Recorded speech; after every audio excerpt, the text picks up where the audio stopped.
नमस्कार, capital TV देख रहे हैं आप। मैं हूं आपके साथ पूजा। ब्रेकिंग नाउ में बड़ी खबर आपको बता रहे हैं। बराक ओबामा के भारत के अल्पसंख्यक मुसलमानों की स्थिति को लेकर दिए गए बयान को लेकर देश की राजनीति में जमकर घमासान मचा हुआ है। मोदी सरकार की तरफ से अब प्रतिक्रिया भी सामने आ रही है। दरअसल बराक ओबामा के इस बयान को लेकर निर्मला सीतारमण ने पलटवार किया है और इस बड़ी खबर पे मेरे साथ न्यूज रूम से जुड़े हुए हैं कैपिटल टीवी के editor in chief doctor Manish Kumar. क्या कुछ कहा है निर्मला सीतारमण ने? देखिए, निर्मला सीतारमण, प्रधानमंत्री मोदी हिंदुस्तान वापस लौटे नहीं थे, लेकिन उन्होंने पूर्व राष्ट्रपति बराक ओबामा के ऊपर जिसको कहते हैं फ्रंटल अटैक, सीधे ये कह दिया कि आप नसीहत मत दो, ये बकवास जो आप कर रहे हो सीएनएन पे बैठ के, ये हिंदुस्तान को उसकी ज़रूरत नहीं है। पहले आप ये बताओ कि जब आप राष्ट्रपति थे तो 6 मुल्कों के ऊपर 26,000 से ज़्यादा बमबारी आपने करवाया, लाखों मुसलमानों को आपने मौत के घाट उतार दिया, और आज आप हिंदुस्तान को प्रीच कर रहे हो कि यहाँ पे माइनॉरिटी राइट्स नहीं है। और ये जो अटैक है, ये अटैक सीधे सीधी जो जानकारी मिल रही है कि प्रधानमंत्री मोदी के कहने पे किया गया। जब ये खबर आई कि प्रधानमंत्री मोदी का एक बहुत ही सक्सेसफुल विजिट हुआ अमेरिका के अंदर, वहाँ की सरकार ने ना इस तरह के कोई सवाल किए, ना इस तरह का जो प्रोटेस्ट जो जॉर्ज सोरोस और ये जो चाइनीज़ और पाकिस्तानी पैसे से चलने वाले दलालों के द्वारा जो वहाँ पे एक माहौल क्रिएट करने की कोशिश की गई थी, वो माहौल क्रिएट नहीं हुआ, उसको वहाँ पे एक जन समर्थन भी नहीं मिला, और ना ही इसका कोई इम्पैक्ट हिंदुस्तान और अमेरिका के बीच जो रिश्ते जो समझौते हुए उसके ऊपर पड़ा। अब जब चारों तरफ से ये लोग हार गए, आपने एक पुराने टायर्ड और रिटायर्ड एक्स राष्ट्रपति को आपने सीएनएन पे बिठा दिया। ये इंटरव्यू क्यों हुआ, किसने करवाया, क्या इसकी पीछे की कहानी है, वो 1 घंटे के बाद मैं खबरों की खबर में खोलूँगा सारे राज। लेकिन जब ये सब चीज़ों से ये हार गए तो इन्होंने बयान दिलवाया। बयान भी किस तरीके का है ये भी आप समझिए। उन्होंने कहा कि देखिए, चीन और हिंदुस्तान का कंपैरिजन उन्होंने कर दिया। वो भी बड़े डिप्लोमेटिक हैं, डायरेक्टली तो उन्होंने अटैक नहीं किया।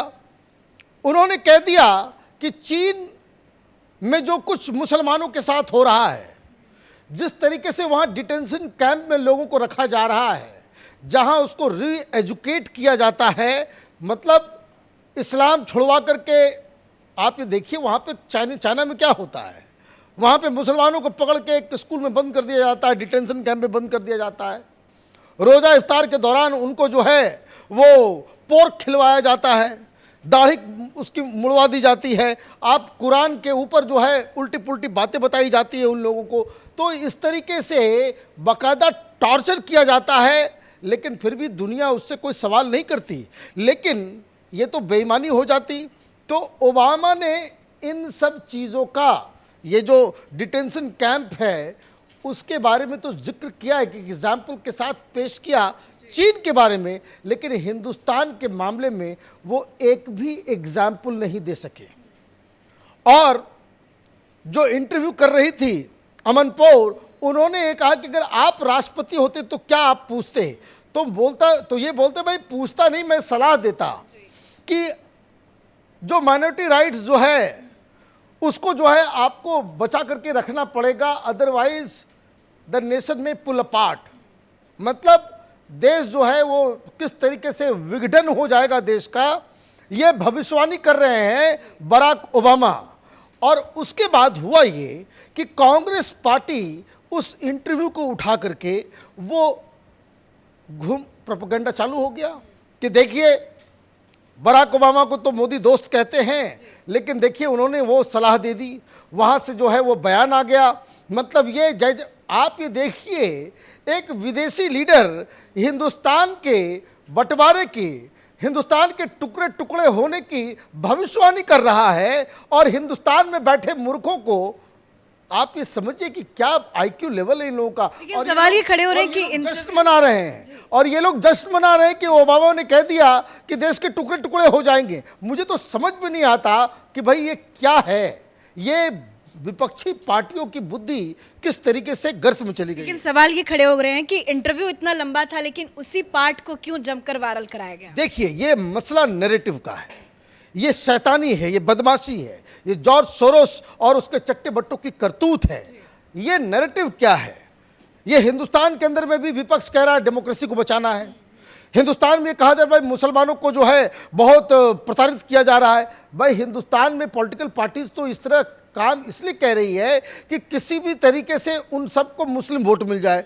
ये 20-22% मुस्लिम वोट के चक्कर में ये लोग अभी से नहीं, जब से इनकी पैदाइश हुई है, ये जितनी भी सेकुलर पार्टी हैं तथा कथित, ये तो मुसलमानों को ऐसे ही बरगला रहे हैं।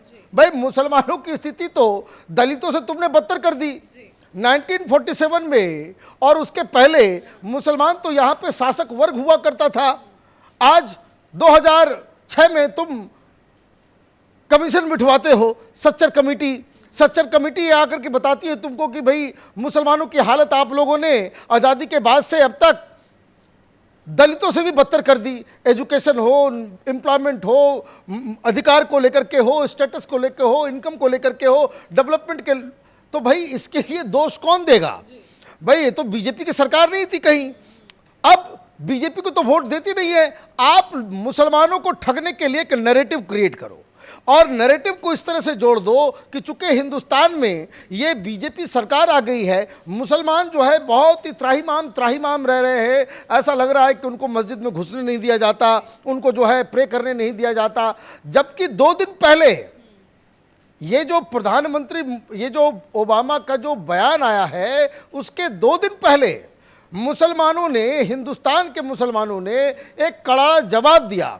पीयू का एक रिसर्च आया जिसमें यह बताया गया कि 98% इंडियन मुस्लिम्स ने अक्रॉस इंडिया ये कहा कि यहाँ पूरी तरह से फ्रीडम है, हमें कोई मस्जिद जाने से नहीं रोकता, हमें अभी ईद बकरीद चलेगा, देखिए हर जगह लोग मनाएंगे, कहीं कोई बमबारी होती है क्या?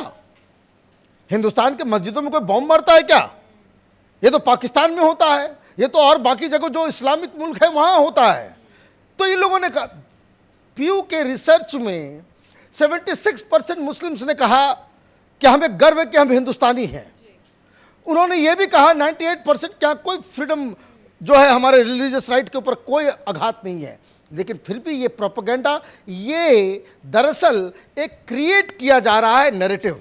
इस नैरेटिव को क्रिएट करने के पीछे क्या क्या कारण है ये समझ लीजिए। एक तो चाइना, वो नहीं चाहता कि हिंदुस्तान को दुनिया में लोग एक डेमोक्रेटिक मुल्क के रूप में देखें ताकि यहाँ कोई इन्वेस्टमेंट ना आ सके। इसलिए आप हिंदुस्तान के इमेज को उस तरह से पोर्ट्रे करते हो कि ये कोई नॉर्थ कोरिया हो गया, ये कोई जो है वो अफगानिस्तान है हिंदुस्तान, यहाँ पे कोई राइट नहीं, यहाँ कोई डेमोक्रेसी नहीं। तो ये कि यहाँ बहुत ही पॉलिटिकल टर्मोइल है, यहाँ पे अशांति है, तो कोई कंपनी वाला आएगा नहीं। तो ये जो चीन से जो कंपनियां भाग करके हिंदुस्तान में आ रही है, जो इन्वेस्टमेंट आ रहा है, उसको रोकने का ये बेसिक मकसद है। और हिंदुस्तान में बैठे बैठे जयचंद, ये मीर जाफरों की जो फौज है, वो उसके साथ सुर में सुर मिलाती है।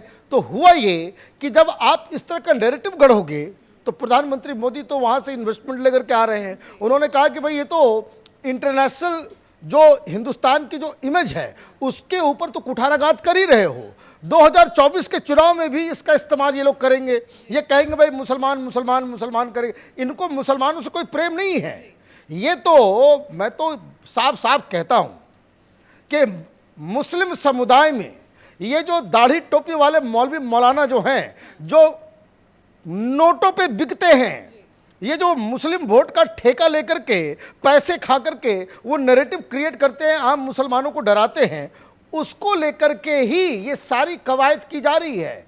एक चैलेंज, चाहे वो कांग्रेस पार्टी हो, चाहे वो दलाल पत्रकारों का जत्था हो, चाहे ओबामा हो या सोरोस के पैसे पे पलने वाले तमाम जो एजेंसियां हैं, प्रधानमंत्री मोदी मुसलमानों के प्रति उनका रुख खराब है। ये कैसे तय करेंगे? इसका तय करने का तरीका बहुत ही सिंपल है कि जो केंद्र सरकार जो योजनाएं बना रही है उसमें क्या मुसलमानों के साथ कोई डिस्क्रिमिनेशन हो रहा है?